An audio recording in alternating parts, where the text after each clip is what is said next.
All right, so you're thinking about selling your business. Well, more like you want to sell your business quickly, Yeah, basically. that's right. And you're smart to be looking into how to make that happen, how to maximize that process. Yeah. Did you know that only about 20 to 30% of businesses that go to market actually sell? Yeah, that's a pretty startling statistic when you think about it. That is pretty wild. So to help us unpack all this, we have a fantastic expert here today, someone who has helped tons of businesses, countless businesses, really navigate this process. Yeah, I've seen it all. I bet you have.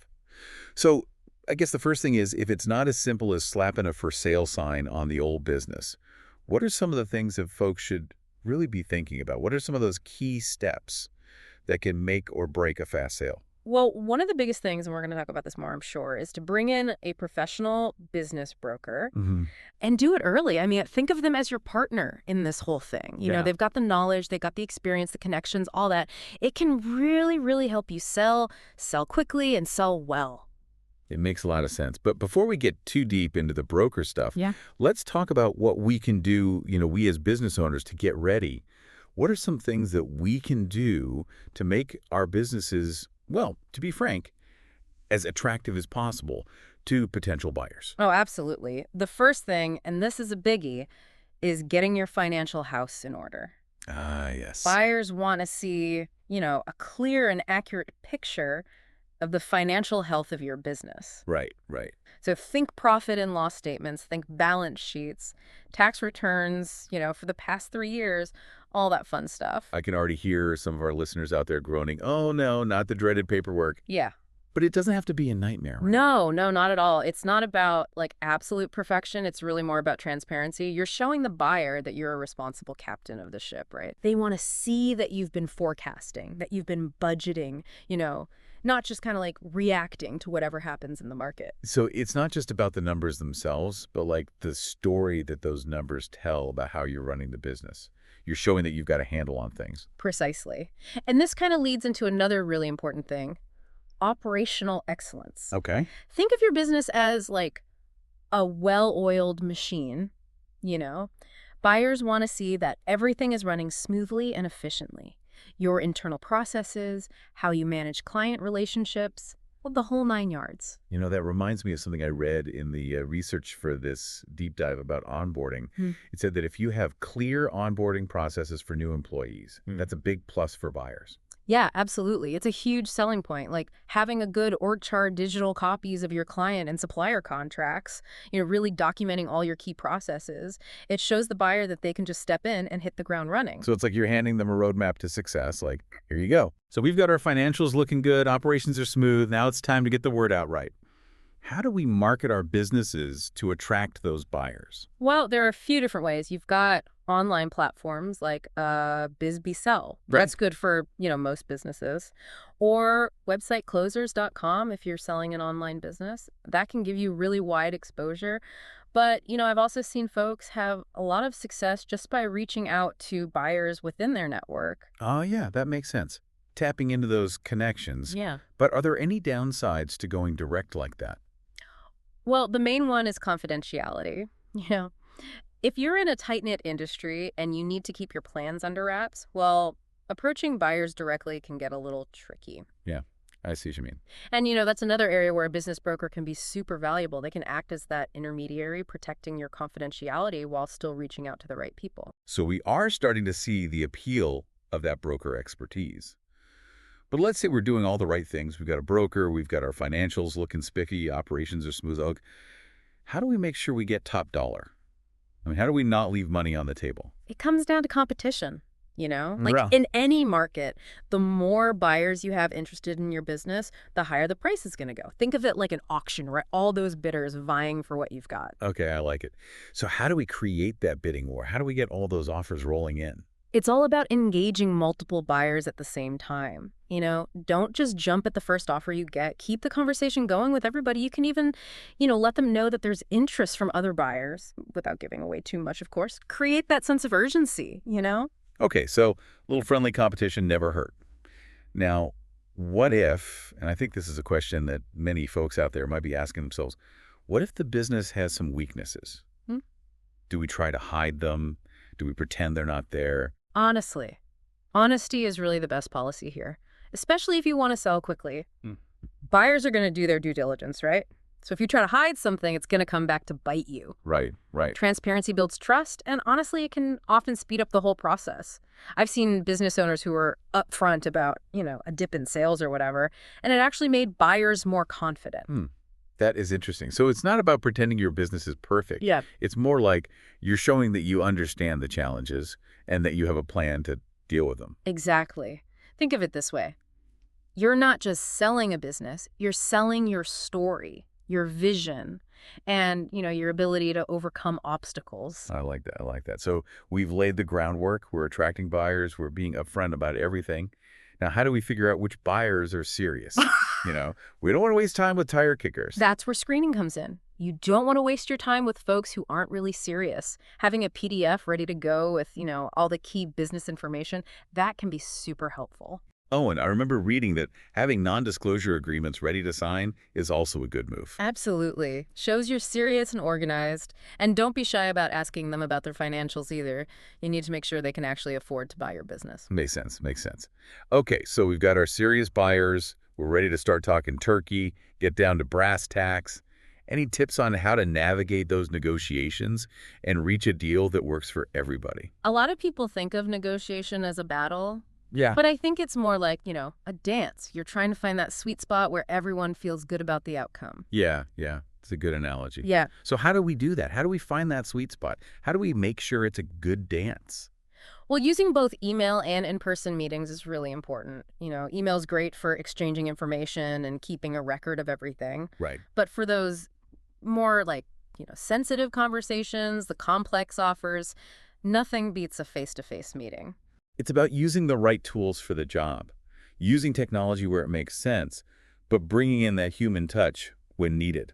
Exactly. And you know what? If a buyer's not willing to meet face-to-face, that can actually be a red flag. It might mean they're not as invested in the process. That's interesting, yeah. All right, so we've talked about a lot, but one thing we haven't really touched on is due diligence.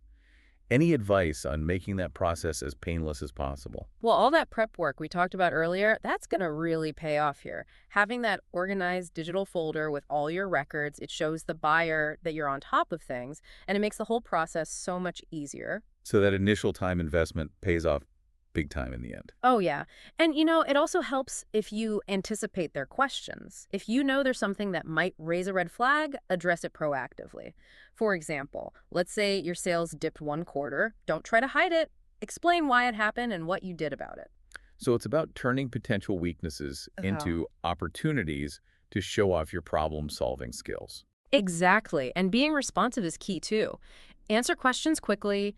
Be available for calls and meetings. It keeps things moving and builds trust. It shows you're a reliable partner. Now, what about the valuation? I mean, how do we figure out how much to ask for without scaring away buyers? This is where knowing the market is crucial. A good broker can help you here.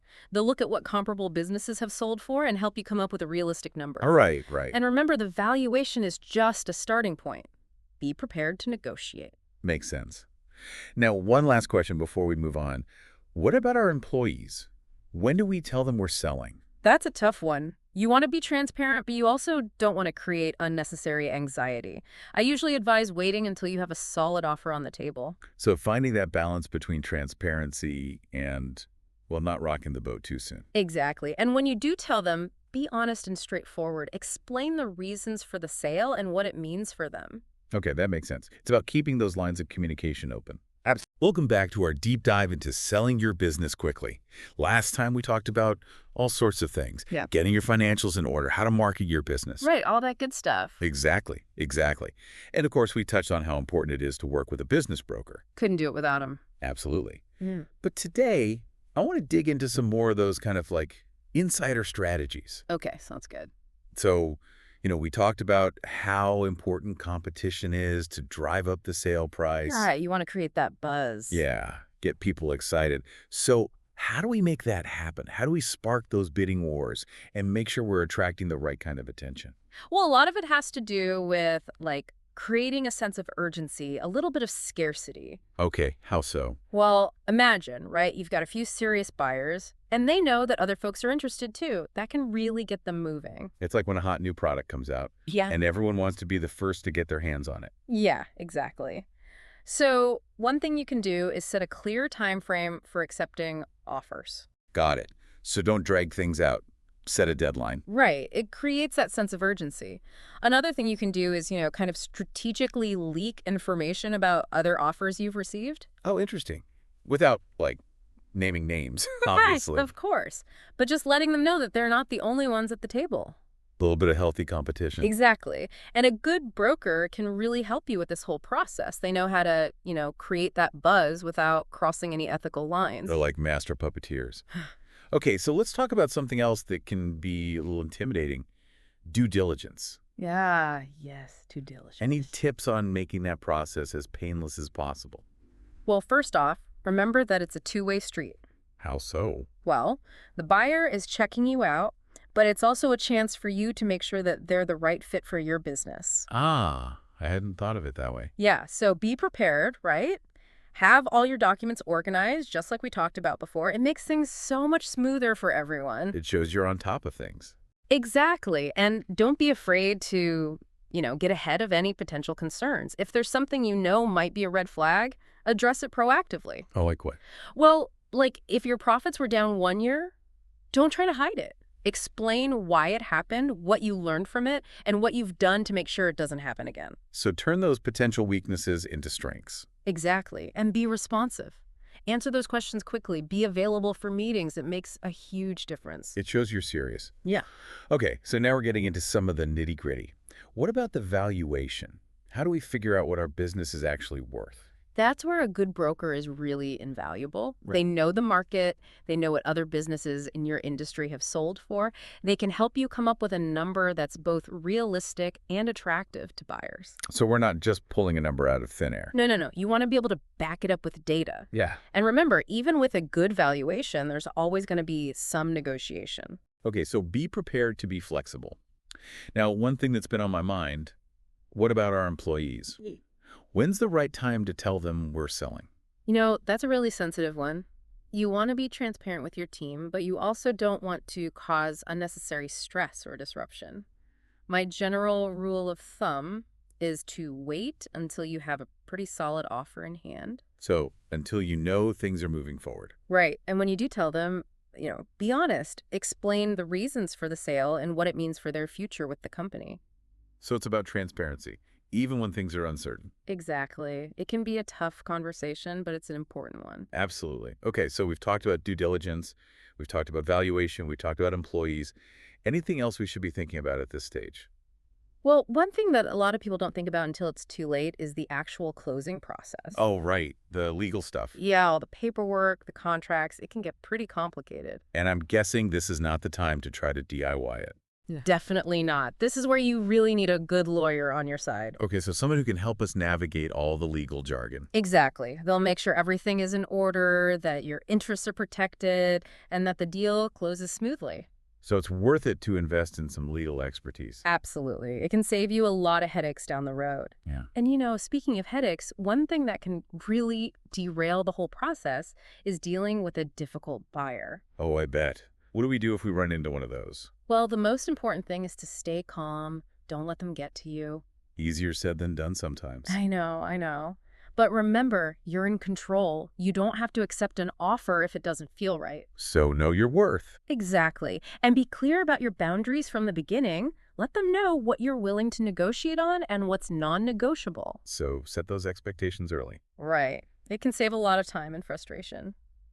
And speaking of setting expectations, let's talk about something else that often gets overlooked. Transition planning. Transition planning. Yeah, it's not just about, signing the papers and walking away. You need to think about how you're going to hand over the reins to the new owner. Ah, so making sure there's a smooth handover. Exactly. Think about things like knowledge transfer, client introductions, even offering some ongoing support. Okay, so it's not just about closing the deal, it's about setting everyone up for success. Exactly. And a well-executed transition plan can actually help protect your legacy and make sure the business you've built continues to thrive. So it's a win-win for everyone involved. Uh-huh. All right, so we've covered a lot of ground here in part 2. We talked about due diligence, valuations, employees, even those tricky buyers, and the importance of transition planning. It's a lot to think about. It is, but it's all important stuff if you want to sell your business quickly and successfully. And I think the key takeaway here is don't try to go it alone. Definitely not. Having the right people on your side can make all the difference. Like a good broker. Yes. A good broker, a good lawyer, a good accountant. They can help you navigate the whole process and make sure you get the best possible outcome. They're like your team of superheroes. Exactly. So don't be afraid to ask for help. You've worked hard to build your business. Now let's make sure you get the reward you deserve.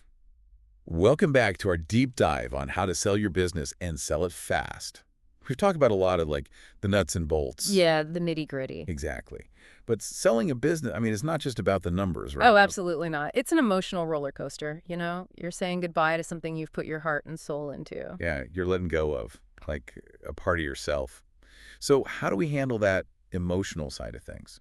It's important to acknowledge those emotions. You're going to feel excited. You're going to feel apprehensive, maybe even a little sad. And that's okay. Don't try to bottle it up. So give yourself permission to feel all the feels. Exactly. Celebrate your wins, Yeah. Take some time to reflect on what you've built. And remember, you're doing this for a reason. What are those goals you're moving towards? Keep those in mind. So focus on the positive. Okay. That's good advice. Now, let's talk about something a little less touchy-feely. Taxes. Ah, yes. Taxes. I'm guessing selling a business has some tax implications, to put it mildly. Oh, yeah. Big time. And this is where having a good tax advisor is crucial. Okay. They can help you structure the deal in a way that minimizes your tax liability, and you might even be eligible for some deductions or credits you didn't know about. So bring in the experts. Don't try to figure it out on your own. Exactly. Leave it to the pros. Okay, so let's talk about something else that could be a little tricky dealing with difficult buyers. Oh, yeah. Not every buyer is going to be like, a dream come true, right? Unfortunately not. You might run into some folks who are, demanding, indecisive, maybe even a little unreasonable. So what do we do? How do we handle those situations? The most important thing is to stay calm, professional, and focused on your goals. Remember, you don't have to accept any offer. Right. If it doesn't feel right, walk away. And set clear boundaries from the beginning. Let them know what you're willing to negotiate on and what's off the table. So be firm. Be assertive. Yeah. Okay, I like it. Now, what about after the sale? Is it just, see you later, good luck? Not quite. You need to think about the transition. How are you going to hand over the reins to the new owner? Right. Why? Make sure they don't crash the car. Exactly. So think about knowledge transfer. Introduce them to your key clients. Maybe even offer some ongoing support. It's not just about you. It's about making sure the business you built continues to thrive. It's your legacy, right? Exactly. And you know what? A smooth transition can actually help you get a better price for your business. Interesting. Makes sense, though. Okay, so we've covered a ton of ground in this deep dive. Any final thoughts for folks out there who are thinking about selling their businesses? My biggest piece of advice: don't go it alone. Get the right people in your corner, a good broker, a good lawyer, a good accountant. Like we said, your team of superheroes. Exactly. They'll make the whole process so much easier, and they'll help you get the best possible outcome. So, yeah, find your team, get prepared, and don't be afraid to ask for help. I love it. Great advice. Well, that's it for our deep dive on selling your business quickly. I hope you all learned a ton. Big thanks to our expert for sharing their wisdom. Happy to help. And remember, you've worked hard to build something amazing. Take your time, get the right help, and go out there and sell that business like the rock star you are.